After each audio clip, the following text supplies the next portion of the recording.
We're here for yet another. Ah, there we go. Thank you so much. We're here for yet another Ekadashi lecture. And definitely glad to be with all of you again. So, of course, we'll begin with our Mangala Charna.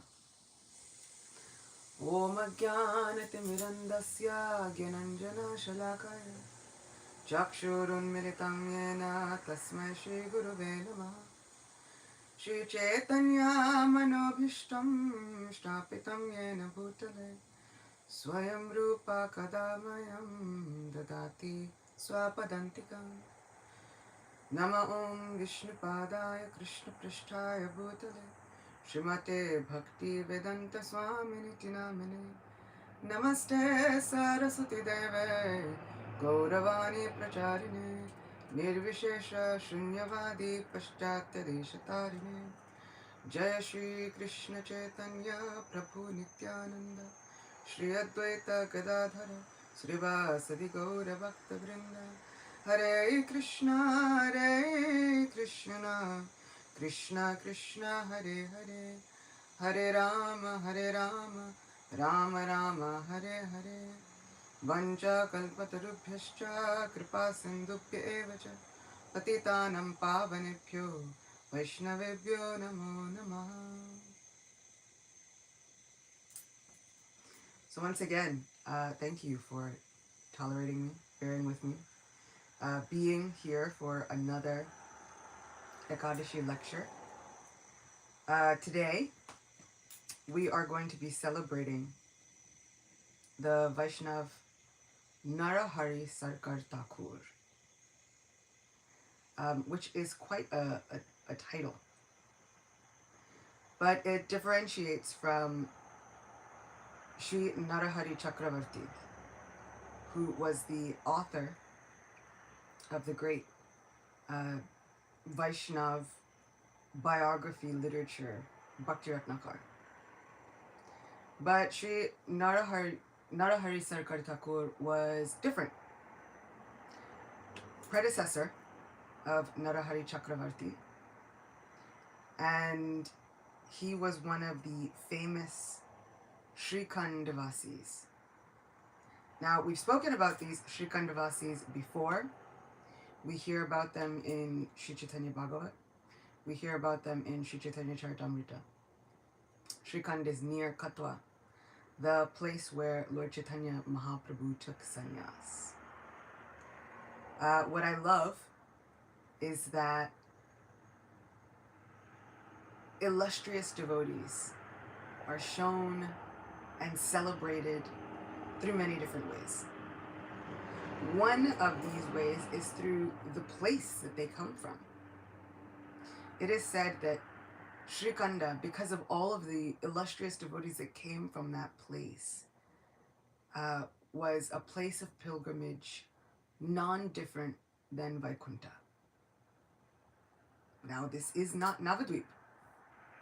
We hear about Sridham Mayapur. We hear about Sridham Vrindavan.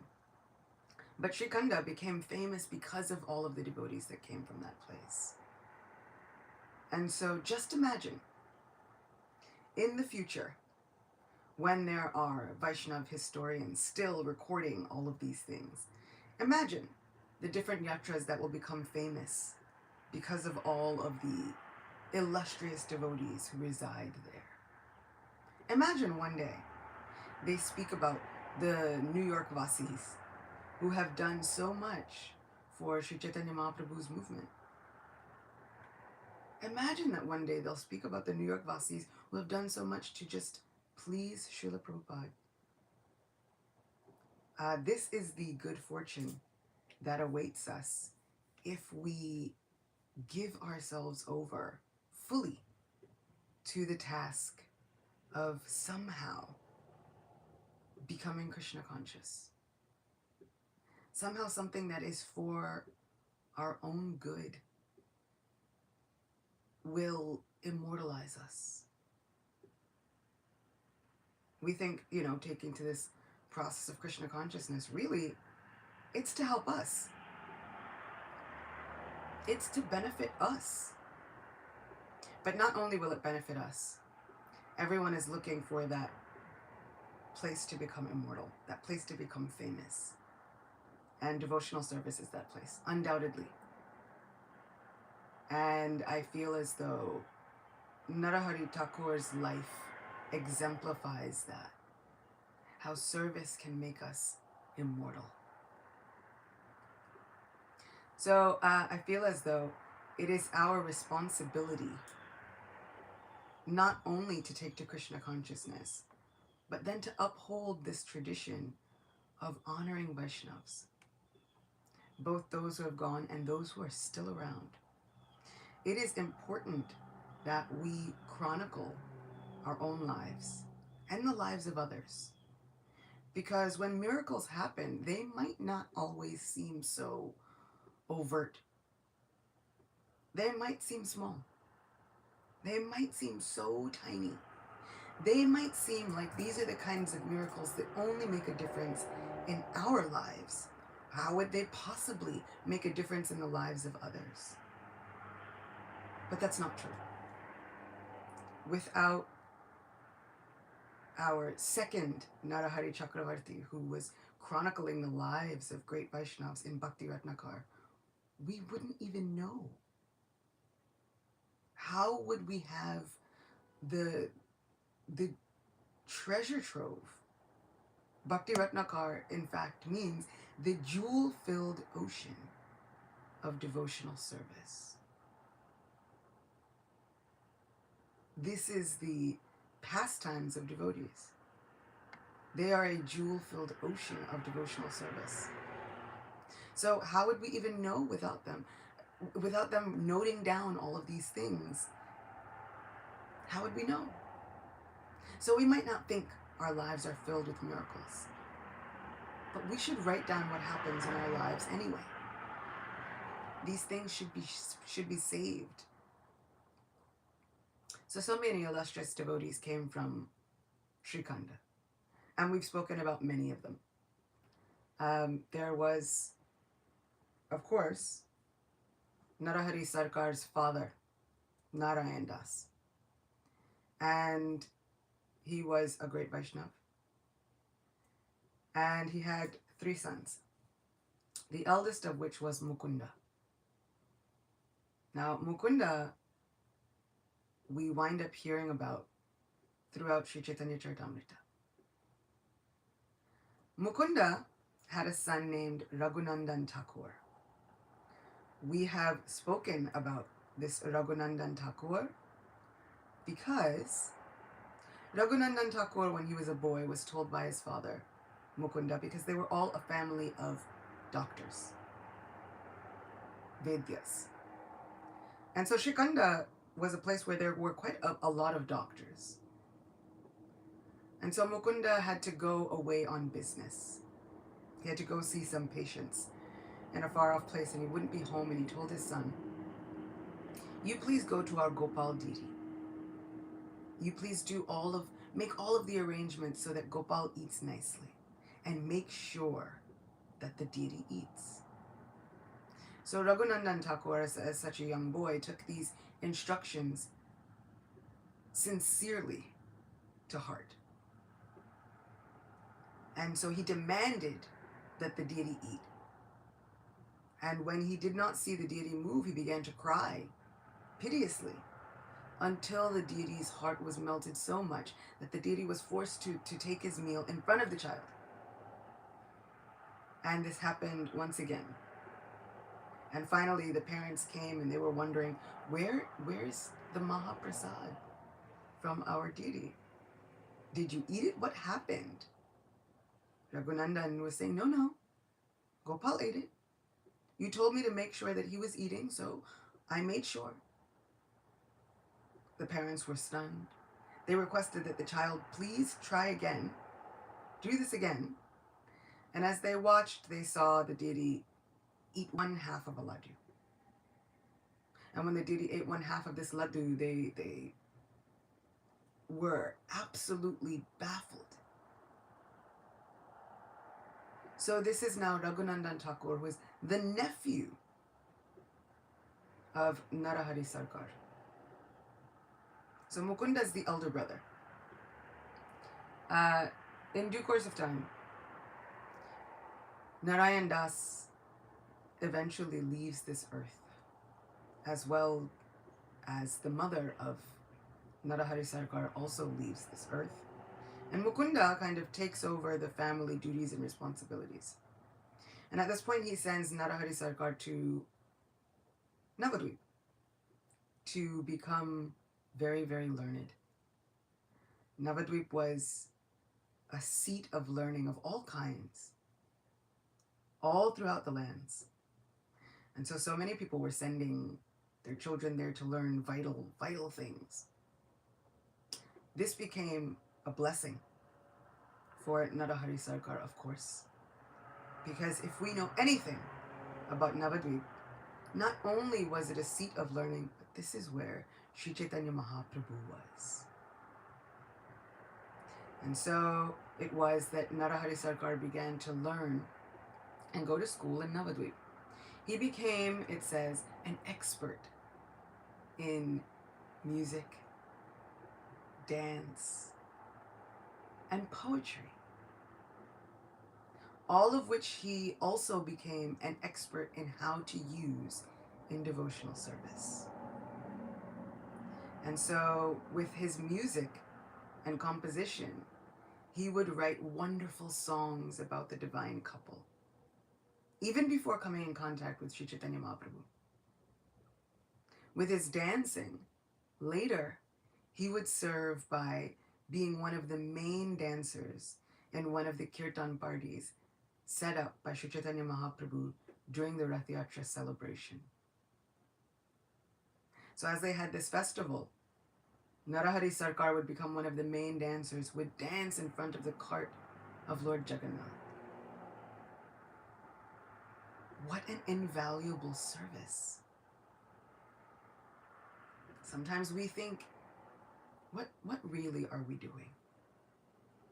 How much will I be able to use my schooling in the service of Krishna? But here, everything is vital. Every single service is important. So just when we think that, how could this possibly be used in Krishna's service? Krishna comes up with a way. So we should never discount ourselves from being able to serve Krishna. Never, ever. There is no service that is too small to be appreciated by Krishna. So he learned all of these things. He also became very, very close with one very, very special and important devotee by the name of Gadadhar Pandit. So he became very close with Gadadhar Pandit, which then in turn helped him become very close with Sri Chaitanya Mahaprabhu. So our association is key. Our association is everything. He actually, Narahari Sarkar winds up receiving an instruction from Sri Chaitanya Mahaprabhu. And my dear Vaishnav historian teacher and Uncle Chadaratma Prabhu gives a wonderful, lively lecture on the life and pastimes of Narahari Sarkar. And he makes a point to say, wouldn't we all like to get a specific instruction? Aren't we all like yearning for that? We're all yearning, like, what's my thing? You know, what's my instruction? So Narahari Sarkar receives a very specific instruction from Sri Chaitanya Mahaprabhu. That instruction is simple. It is simply this: to always stay in the association of devotees. That was his instruction for service. Always stay in the association of devotees. So we can see how important and vital our association is. I think sometimes we can underestimate this service, and how key it is in shaping and forming our spiritual lives. But this is the instruction that was given to Sri Narahari Sarkar as the goal of his life. So he tried all throughout his life to stay within the association of great devotees. If we do nothing else but this, it is enough. If we do nothing else but enable other devotees to come together and have associations and sanghas just like this one, it is enough.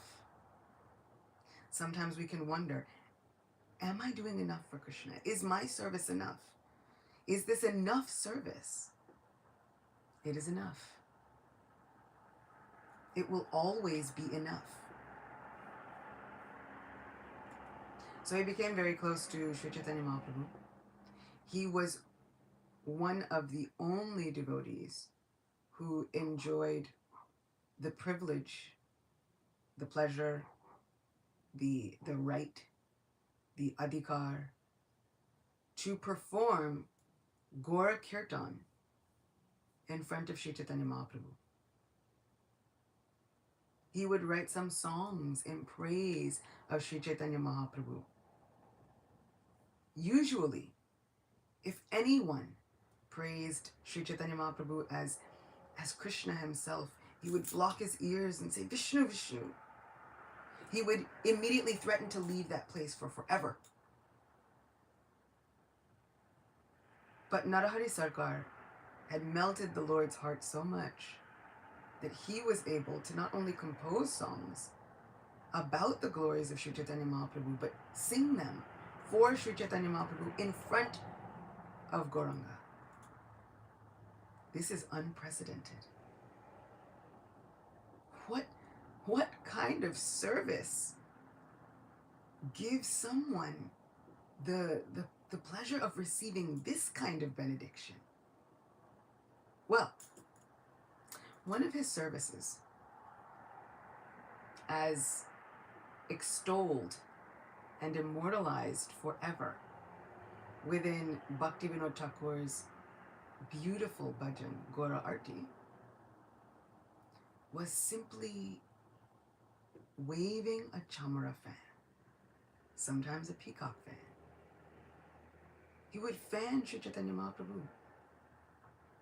And then we hear it. Narahari Adikori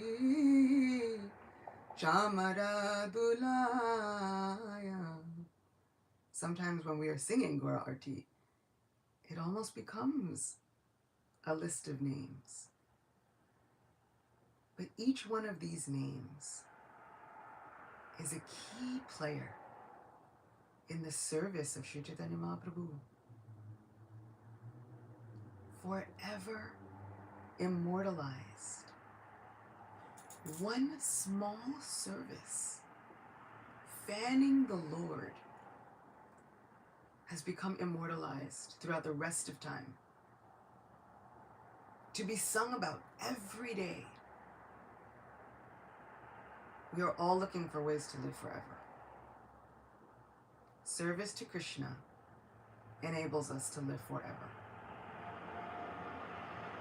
And no service is too small. Just imagine, I don't think anyone thinks at the time that they're doing any kind of service that I will be forever known as one who will fan my Lord. No one thinks I will be forever known as one who would polish my Lord's paraphernalia and utensils. No one thinks I will be forever known as that person who would just purchase beautiful necklaces or bracelets, jewelry for my Lord. But this is how we become immortal. This is how we please the Lord so much that we can gain the benediction of forever being counted among the Lord's most choicest, most dear associates. So we hear once Narahari Sarkar was in Srikhanda, and so many of the other devotees were visiting Srikhanda, and in walks, strides, like a powerful lion, like an intoxicated elephant. In comes Sri Nityananda Prabhu, our wonderful Avadut. He comes up to Narahari Sarkar and he says, "So, we all know who you are. And so I have one question." Nityananda Prabhu glances around. He says, "So, where's the honey, Madhu?" Some of the devotees were a little bit perplexed. What is Nityananda Prabhu speaking about? Well, from Gaura Ganadesh Dipika, we hear Pura Madhumati Prana Shaki Brindavane Stita Aduna Naraharyakya Sarakara Prabhu Priya. Srimati Radharani's most intimate dear friend, the Brajagopi named Madhumati Devi, appeared as Narahari Sarkar, who was very dear to Lord Chaitanya. Narahari Sarkar as this Madhumati Gopi's wonderful service was to bring honey to the divine couple and all of their associates. Madhu actually means sweet, like honey. And so Madhumati Gopi's service was to bring this honey to the divine couple. Srila Nityananda Prabhu as Adi Guru, he knows everything. And so he asks playfully, "So where's the honey?" Which just goes to show that our service is never ever forgotten. Not by Guru, not by Krishna. Not only will our service be forever immortalized by other Vaishnavas, but our service is never ever forgotten by Krishna. Here we have Srila Nityananda Prabhu asking, "So where's the honey?" So what does Narahari Sarkar do? He goes to a nearby pond and he fills a jug with water. And that jug that was filled with water immediately turns into the most sweet nectarian honey that he brings to Gaura-Nitai and all of their associates. And they drink it until they are completely filled to the brim, their hearts filled with satisfaction. And so this Madhumati Gopi continues this wonderful service. This is what happens when we serve Krishna. Miracles. Those miracles are available to us at any moment once we give ourselves over to that devotional service. These are the wonderful lessons of Narahari Sarkar. No service is too humble. No service is too small. We might think, what's my thing? But that thing that we do with all of our hearts, dedicating our actions to Mahaprabhu, to the pleasure of the divine couple, that's enough. It doesn't have to be something big, grandiose. Something as simple as fanning the Lord, a bringer of honey. Forever and ever and ever remembered by the devotees and dear to Krishna. They say that this Madhumati Gopi was a favorite of Srimati Radharani. Why? Just for bringing honey? That's it. That's all we need. our service and the association of devotees. Now, Narahari Sarkar is also immortalized because of one of his disciples. Not just one, he had many, but one illustrious disciple was Sri Lochan Das Thakur, the great author of Sri Chaitanya Mangala. And so not only can we become immortalized by our specific service, not only can we be immortalized by the place in which we reside, but we can become immortalized just by being wonderful disciples. Imagine how much glory we bring to this Krishna consciousness movement just by being wonderful disciples.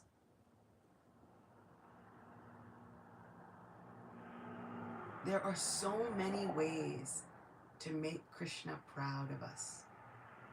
Unlimited ways to make Krishna happy.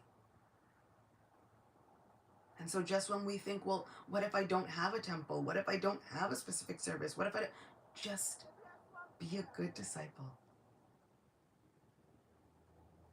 Chanting the holy name, taking shelter of Krishna, that is enough.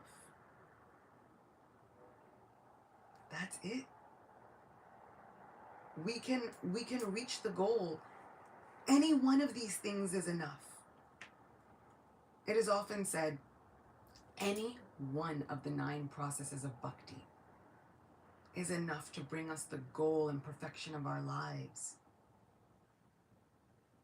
So we can become perfect hearers. We can become perfect listeners. We can become perfect chanters. We can become perfect rememberers. Simply just becoming perfect by remembering the pastimes of our dearest friend. Which we might think, yeah, that's for my own benefit. And yet, and still, it can bring us all perfection.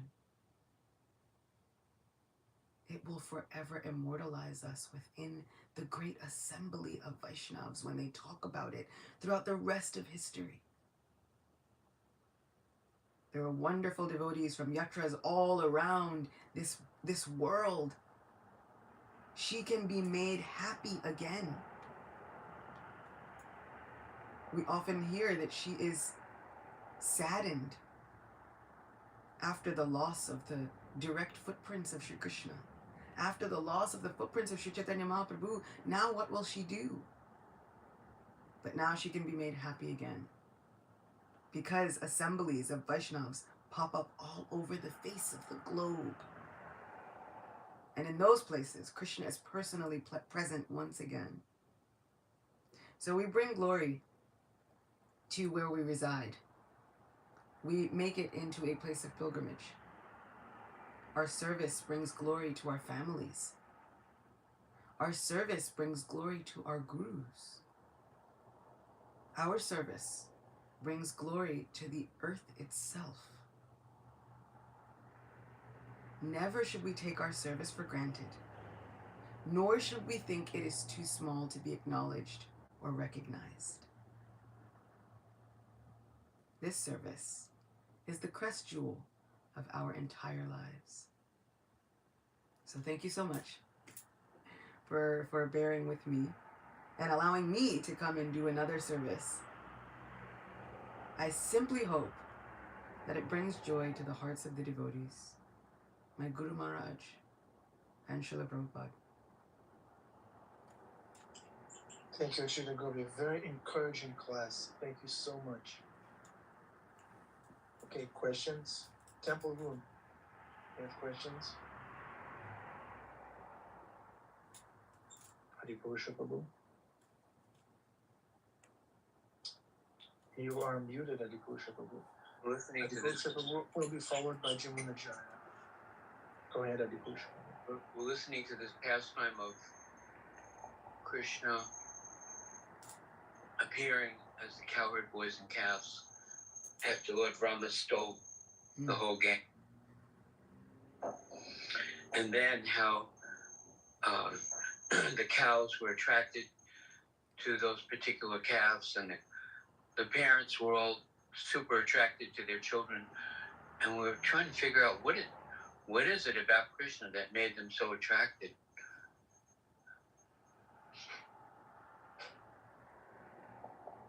That's a question. I do push it for you. It's his curly hair. The calves had nice fur. What? And I was thinking, what really? I remember like seeing Srila Prabhupada, and I was thinking, when I first saw his picture, he looks very dignified, very regal, very, aristocratic. And I was thinking maybe he might be proud. When I first looked into Srila Prabhupada's eyes, I saw this is not only that this is a very humble person, but this person loves me. How can he love me? I mean, who am I? Nothing, So I was thinking that the attractive feature that drew them so powerfully to Krishna was the fact that the calves had such love for it. They weren't really the calves. It was Krishna. He was showing his love for the cows. The children were showing their love for the parents, and they found that reciprocal. Yesterday, we were in the car going over to do Krishna's prasad distribution, and one of the devotees here, her mother, she was on the phone with her mother from China. It's like 13,000 miles away, right? And the mother was calling out the daughter's name. I could see, this is like a little piece of plastic in my hand, and she's 13,000 miles away, but I could just feel that affection, that deep, sincere love for the daughter. I almost burst into tears to see that, that capacity that we all have, that we've forgotten that we're actually loving beings. Gaur Govinda Maharaj often says that Krishna's unique beauty is actually sometimes not even within Krishna. Krishna's unique beauty resides within the heart of each and every devotee looking at Krishna. So what is the beauty that is attracting all of these souls to Krishna, thinking he's just, this is my child. I need this. I need him to be my child. I need to give him all of my love. It actually springs from the heart of the beholder. Which I thought, what an incredible potency. What an incredible gift. That Krishna's beauty technically is not actually with him. It's with us. So it's a question of like, are we seeing it? Are we tapping into it? Are we seeing it? I'm looking at Jeffrey Eckler and I definitely see Krishna's beauty in him. I want him to be my son. Jamuna Jaya, Ananda Manjari, Krishna Kumari. Okay. We can go over time. It's Saturday and we're beyond rules and regulations. So let's go. Unmute yourself. And Jamuna Jaya, yes.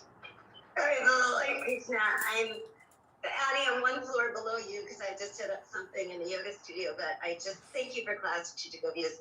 It's always so encouraging, so wonderful. But it's funny, as you were talking about no service too small, I'm down here setting up and I hear this clank clank, and there's our lead who cleans up the Bhakti Center so beautifully. And there he is mopping while listening to bhajans and listening to class, and no one knows that he does it. Hardly anyone knows that he sees it.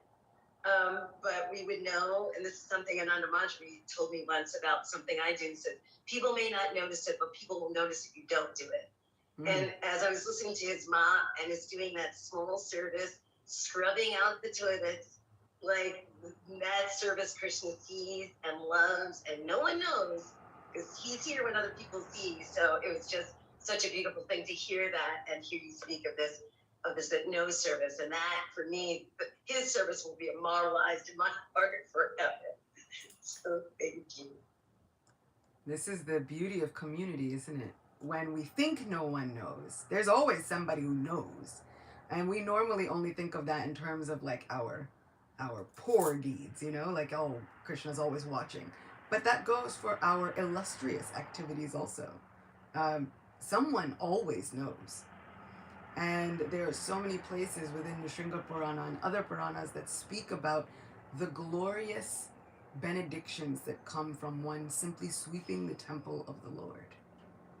What to speak of cleaning out so many of the different facilities for the devotees. We have so many Vaishnavacharyas who are only able to achieve their guru by going and cleaning the place where the guru is passing, etc. Now imagine, for all of the illustrious Vaishnavas, this is something which gives the jewel of all perfection of life. Ayendra Prabhu used to do the same. He would go and clean out the toilets. Said it would keep his bhajan nice and in perspective. So there are the devotees that we look up to that would willingly take on these services as the ones that they would decide to hold most dear.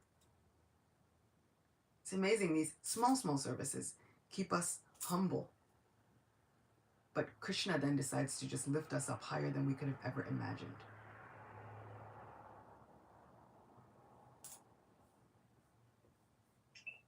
Yeah, Krishna is in the heart, and when we're cleaning the bathroom, Krishna is in the bathroom. It's true. He sees you. They're He sees you when you're intellectual. cleaning. Yeah. Who's next? Unmute yourself. Krishna Kumari, would you like to go next?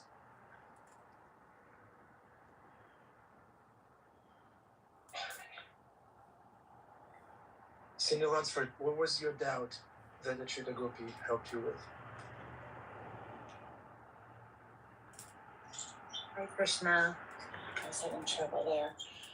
I have a question, something that is troubling me.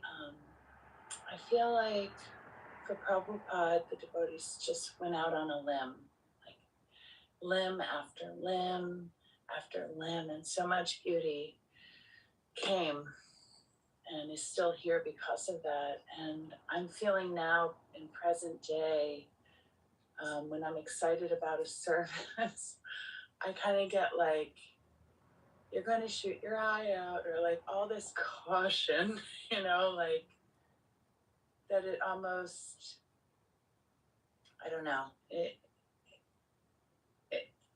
Anyway, I feel, I'm just wondering what's different, and how can I go out on limbs for Krishna? I think, well, what I'm hearing is when you want to take a risk for a service and when you want to go out on a limb, you feel almost discouraged by the amount of caution that others are projecting onto you. That, you know, be careful. But sometimes we can see that as other people's love and fear for you and fear for themselves. Sometimes if other people are not ready to undertake a certain risk, or they wouldn't be able to even, you know, stand up for a certain cause, where it's like, oh, well, you're going to face backlash, you know? I wouldn't say that, because there would be so much backlash. Jay. And so sometimes we can think, well, does that mean I shouldn't say it? It means we have to assess what our personal boundaries are and how much we can take. But we tend to think, oh, these devotees went out and they went out on a limb for Srila Prabhupada, they went out on a limb for Sri Chaitanya Mahaprabhu, and this kind of caution didn't take place then, but it did. In fact, they told Srila Prabhupada, don't even go to America, you're going to die. Don't take that risk. Why would you go to America for these people? They're not even going to understand Krishna consciousness properly. They won't dress properly. They won't eat properly. They won't speak it properly. Sri Chaitanya Mahaprabhu, don't go chanting in the streets. You're an abomination. Shamananda Pandit, don't go over there and have a new name and a new tilak and a new everything. What do you think you're doing? Just follow the straight and narrow. Don't deviate from the road. But all of our revolutionaries went out on a limb. So there was a lot of discouraging cautionary tales coming from everywhere. The cautionary tales come. That's normal. Sometimes I try and think of it as loving sentiments from other devotees. And then you have to check in with yourself. Check in with Guru. Chaitya Guru, outside Guru, inside and outside. But check in with yourself and see what your limitations are. And then if you really still feel empowered, check in with Krishna and then do what you got to do. Try your best. As my Guru Maharaj always likes to say, just try your best. But it's not that the discouraging caution wasn't there. It was. Sometimes people just did it anyway.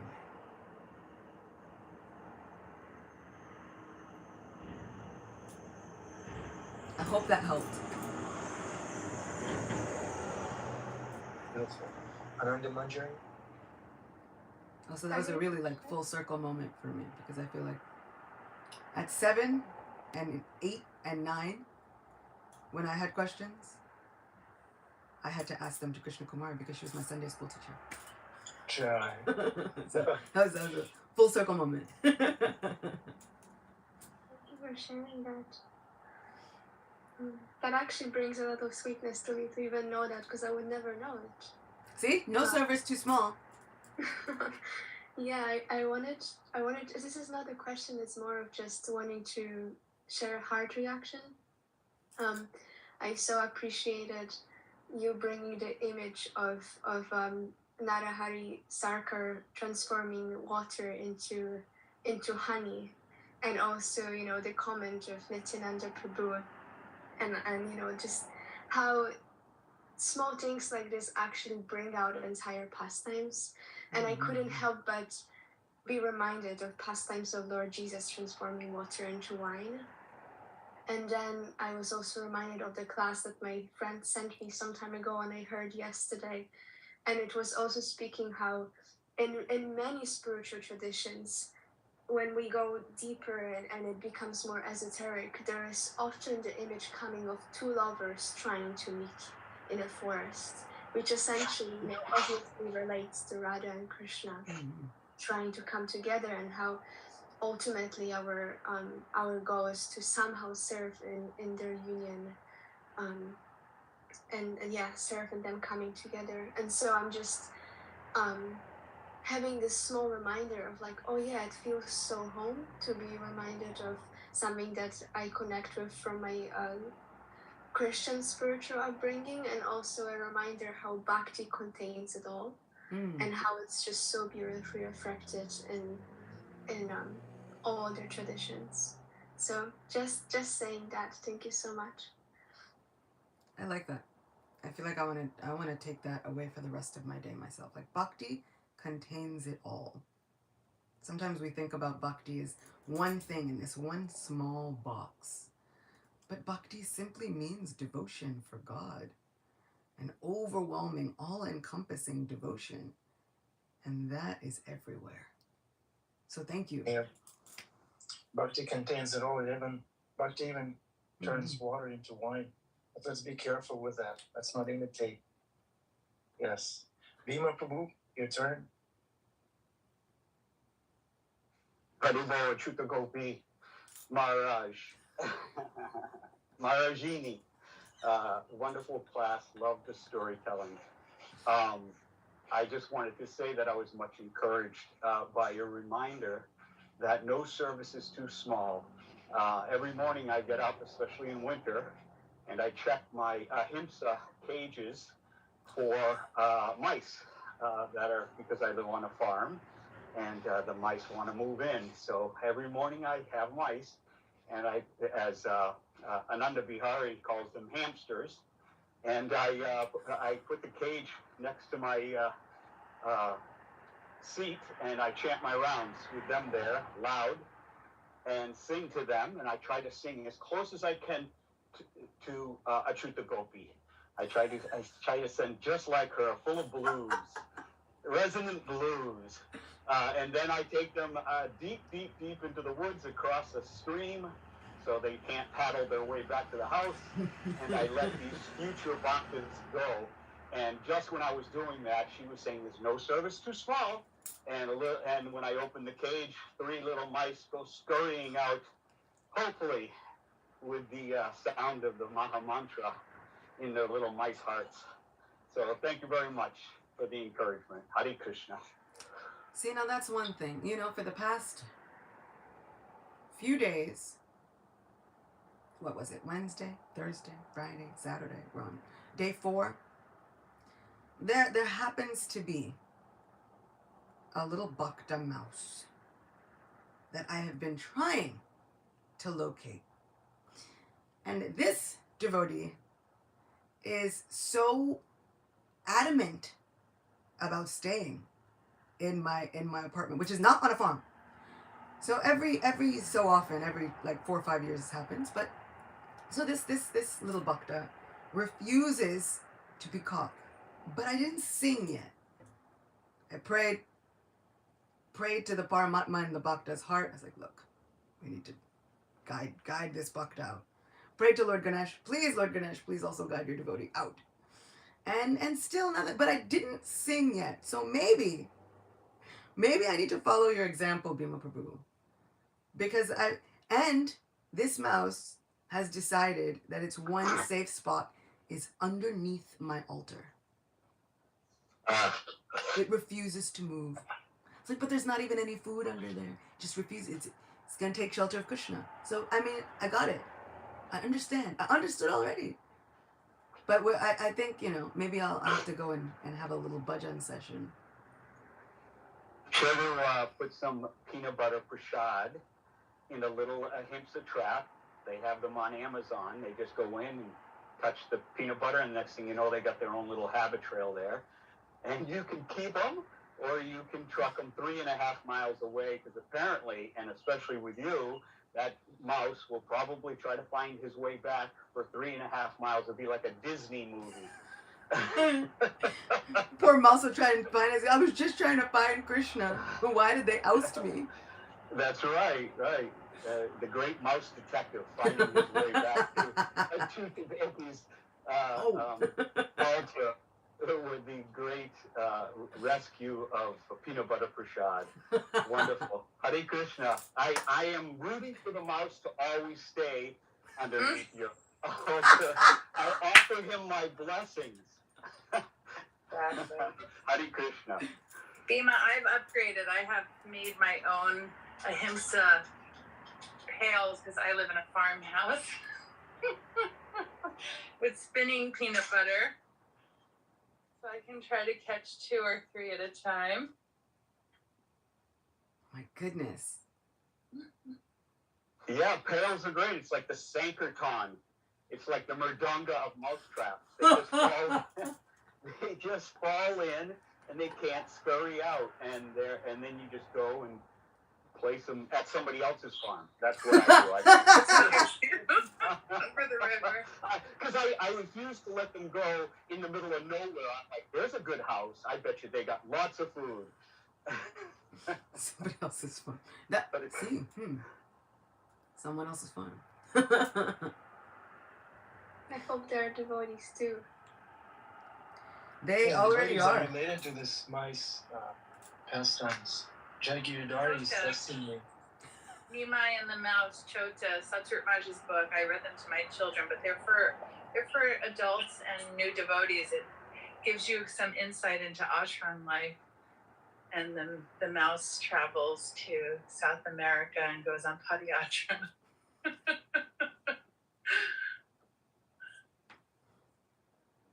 Thank you very much. Yeah, no devotees too furry. No devotees too hairy. That's right. No service is too small. No devotee is too small. Yeah. Right. Thank you very much, dear devotees. Srimad Bhagavatam Ki Jai. Shrita Gopi Maharajini Ki Jai. I think I want to keep that one. Maharajini is actually the sweetest I've ever heard. Yeah. It's Bhima Prabhu's creativity in play. Okay. Thank you very much. It was nice spending this morning hours with you, dear devotees. There's nothing better than our service and devotees association. That's all we need. That's my takeaway. Thank you very much. Very happy to see you smiling, enjoying Krishna consciousness. Krishna consciousness never stops. Come back tomorrow. We're right here, not going anywhere. Hare Krishna. Kirtan is our home address. Hare Krishna. Love you all. Hari Hari Bol.